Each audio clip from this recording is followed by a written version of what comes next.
अस्सलाम वालेकुम dear students, कैसे हैं आप सब लोग। Welcome to the base academy.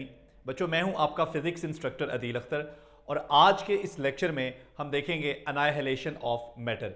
बच्चों, इससे पिछले लेक्चर में हमने देखा पेयर प्रोडक्शन। अब ये पेयर प्रोडक्शन के उलट अमल है। पेयर प्रोडक्शन में क्या हुआ था, हमारे पास एक फोटोन था, एक फोटोन ऑफ एक गैमा फोटोन। जब ये गैमा फोटोन एक न्यूक्लियस के पास से गुजरा तो ये एक पार्टिकल और एक एंटी पार्टिकल में कन्वर्ट हो गया। ठीक है, अब यहां पर हम क्या देखेंगे कि हमारे पास एक पार्टिकल और एक एंटी पार्टिकल होगा। तो जब भी एक particle and anti particle they came close to each other तो वो एनर्जी में कन्वर्ट हो जाते हैं। इसका मतलब है कि पार्टिकल एंड एंटी पार्टिकल कभी भी को एग्जिस्ट नहीं कर सकते। बच्चों, अब जिस तरह हमारे पास इलेक्ट्रॉन एक पार्टिकल है, इसका जो एंटी पार्टिकल है वो पॉजिट्रॉन है। इस तरह हमने पिछले लेक्चर में ये भी सीखा था कि for every particle there is an anti particle. हर पार्टिकल का एक एंटी पार्टिकल है। प्रोटॉन का एंटी पार्टिकल एंटी प्रोटॉन है, न्यूट्रॉन का एंटी पार्टिकल एंटी न्यूट्रॉन है, न्यूट्रिनो का एंटी पार्टिकल एंटी न्यूट्रिनो है। तो जब भी एक पार्टिकल और एक एंटी पार्टिकल मिलते हैं वो एक दूसरे को अनाइहिलेट कर देते हैं और वो कन्वर्ट हो जाते हैं एनर्जी में।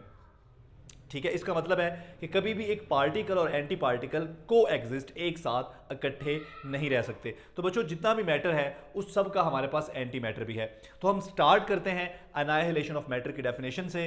तो whenever a particle and anti particle come close to each other they annihilate into energy. Particle और एंटी पार्टिकल जब भी करीब आएंगे तो वो किस में बदल जाएंगे, वो एनर्जी में बदल जाएंगे। तो बच्चों, यहाँ एग्जाम्पल के तौर पर हम वही पेयर लेते हैं जो हमने पेयर प्रोडक्शन में पढ़ा।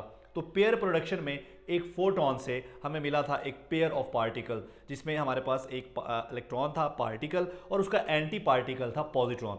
तो यहाँ पर हम जो पेयर ले रहे हैं, लेट सपोज कि ये हमारे पास इलेक्ट्रॉन है और ये नेगेटिव वाई एक्सिस में मूव कर रहा है और दूसरी तरफ से इसका एंटी पार्टिकल पॉजिट्रॉन, जिसका मैस तो इलेक्ट्रॉन के बराबर ही होगा लेकिन चार्ज इलेक्ट्रॉन के ऑपोजिट होगा।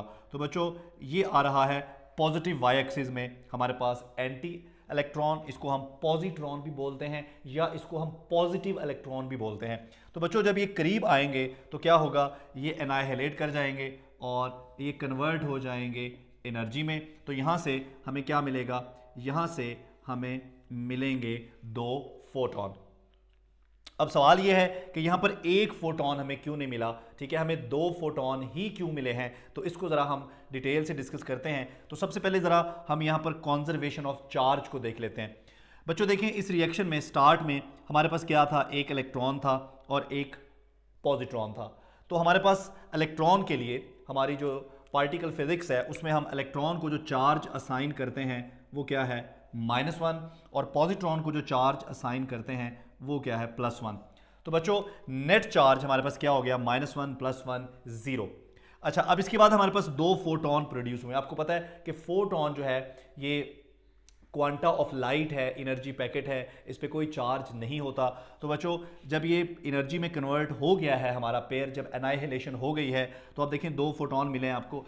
इन दोनों फोटोन पर कोई चार्ज नहीं है, लिहाजा हमारा नेट चार्ज पहले भी 0 था और नेट चार्ज बाद में भी 0 था। तो हमारे पास एक इलेक्ट्रॉन था, ठीक है, और साथ में एक पॉजिट्रॉन था। ठीक है, ये दोनों किस में कन्वर्ट हो गए, ये दोनों फोटॉन्स में कन्वर्ट हो गए, गैमा रे फोटॉन्स में। तो यहाँ पर ये दो फोटॉन्स को मैंने गैमा से रिप्रेजेंट किया।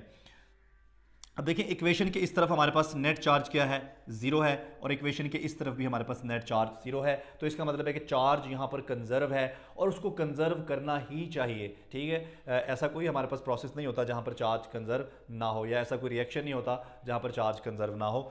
उसके बाद दूसरी जो इंपॉर्टेंट कॉन्जर्वेशन यहाँ पर हम कंसिडर करेंगे बच्चों, वो है conservation of momentum. Conservation of momentum जो है ये हमारे लिए हमेशा ही एक टॉपिक ऑफ इंटरेस्ट है। ठीक है, तो यहाँ पर अभी हम स्टार्ट में ये बात कर रहे थे कि यहाँ पर दो फोटॉन्स क्यों क्रिएट हुए हैं। ठीक है, एक इलेक्ट्रॉन और एक पॉजिट्रॉन के मिलने से ऐसा भी तो हो सकता है कि सिर्फ एक ही फोटॉन क्रिएट हो, लेकिन यहाँ पर दो फोटॉन क्यों क्रिएट हुए हैं। तो दो इसलिए हुए हैं कि मोमेंटम भी यहाँ कंजर्व करेगा। कैसे करेगा बच्चों, ये देखें, इलेक्ट्रॉन और पॉजिट्रॉन रिएक्शन में स्टार्ट में देखें, इलेक्ट्रॉन और positron are moving exactly opposite. ठीक है, अब दोनों की जो काइनेटिक एनर्जी है, दोनों का जो मोमेंटम है वो सेम है और है भी ऑपोजिट डायरेक्शन में। तो हमारे पास जो नेट इनिशियल मोमेंटम आएगा, टोटल इनिशियल मोमेंटम, वो क्या आएगा, हमारे सिस्टम का 0 आएगा, क्योंकि electron and positron are moving opposite to each other और मोमेंटम उनका बराबर है। अच्छा, अब अगर इनिशियल मोमेंटम जीरो है तो यहां पर फाइनल मोमेंटम भी क्या होना चाहिए, जीरो होना चाहिए। फाइनल मोमेंटम कैसे जीरो होगा, देखें, एक फोटोन इस डायरेक्शन में जा रहा है और दूसरा फोटोन उसकी ऑपोजिट डायरेक्शन में जा रहा है, तो दोनों फोटोन का मोमेंटम बराबर है और है भी ऑपोजिट डायरेक्शन में, तो नतीजा क्या होगा, हमारा फाइनल मोमेंटम भी जीरो होगा। सो इस तरह से यहाँ मोमेंटम भी कंजर्व कर रहा है, उसको करना भी चाहिए और उसकी कॉन्जर्वेशन भी हो रही है। सो यहाँ दो इंपॉर्टेंट कॉन्जर्वेशन जो थी वो हमारे लिए टॉपिक ऑफ इंटरेस्ट थी। एक कॉन्जर्वेशन ऑफ चार्ज एग्जैक्टली हो रहा है, दूसरा कॉन्जर्वेशन ऑफ मोमेंटम वो भी हो रहा है, और उसके बाद हमारे पास कॉन्जर्वेशन ऑफ एनर्जी है। ऑब्वियसली इलेक्ट्रॉन और पॉजिट्रॉन जब ये मिले हैं आपस में, इनकी जब एनाहिलेशन हुई है तो जितनी इनकी रेस्ट मैस एनर्जी थी वही रेस्ट मैस एनर्जी इनकी जो रेस्ट मैस एनर्जी है, प्लस ऑब्वियसली दोनों मूव भी कर रहे हैं, प्लस इनकी जो काइनेटिक एनर्जी है, ठीक है बच्चों, वही किस में कन्वर्ट हुई है, वही इन फोटॉन्स में कन्वर्ट हुई है। तो दो फोटॉन्स है हमारे पास, दोनों की एनर्जी जो है लेट सपोज HF के बराबर है कंबाइन करके।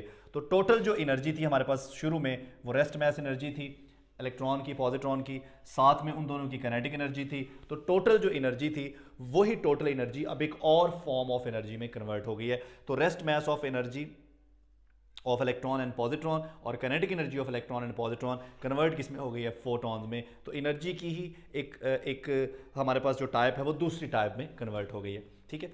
तो ये है बच्चों पेयर एनाहिलेशन या एनाहिलेशन ऑफ मैटर। सो जिस तरह मैंने लेक्चर के स्टार्ट में बताया कि ये बड़ा क्लियर है कि हमारे पास हर पार्टिकल का एक एंटी पार्टिकल है, मैटर का एंटी मैटर है, लेकिन ये कभी भी को एग्जिस्ट नहीं कर सकते। ये जब भी आप इनको करीब लाएंगे पार्टिकल एंटी पार्टिकल को, ये हमेशा एनाहिलेट करेंगे और कन्वर्ट हो जाएंगे एनर्जी में। और ऐसा एक्सपेरिमेंटली हमने कन्फर्म किया है इलेक्ट्रॉन और पॉजिट्रॉन के साथ भी, ठीक है जी। इसके हमारे पास जो पार्टिकल फिजिक्स की सबसे बड़ी लेबॉर्ट्री है, ठीक है जी, सर, तो वहाँ पर ये सारे रिएक्शंस हमने कंफर्म भी किए हैं, प्रोटॉन और एंटी प्रोटॉन की एनाहिलेशन भी कंफर्म्ड है। तो चूंकि सारे पार्टिकल्स के अब एंटी पार्टिकल एग्जिस्ट करते हैं तो इसमें कोई डाउट या किसी शक की बात नहीं है। जब भी पार्टिकल एंटी पार्टिकल करीब आएंगे they will convert into energy.